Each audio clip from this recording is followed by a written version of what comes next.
Hello guys, जय Jagannath. Welcome back to my new blog. आज आम देखिए कि मिठा केमती बना जाऊँ। तो मुझे डेरी न करी आसी जाइली माँ रत्नेश्वरी मिष्टान भंडार को।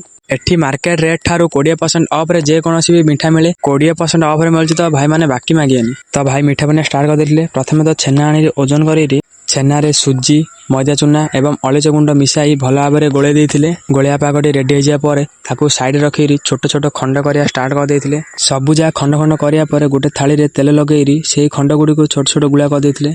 गुला बनिया सजिया पर गैस उपर कड़ई बसी गैस लगे देथिले एवं कड़ई रे पानी मध्य दे देथिले। तापर क्वांटिटी अनुसार चीनी पकई देथिले एवं पानी मध्य किछि दे ताको भल भाव में गोले देथिले। पाग जतल रेडी होइला तो छोट छोट जो गुला जा बनी भाई रखिथिले से जानी सब पकई देथिले।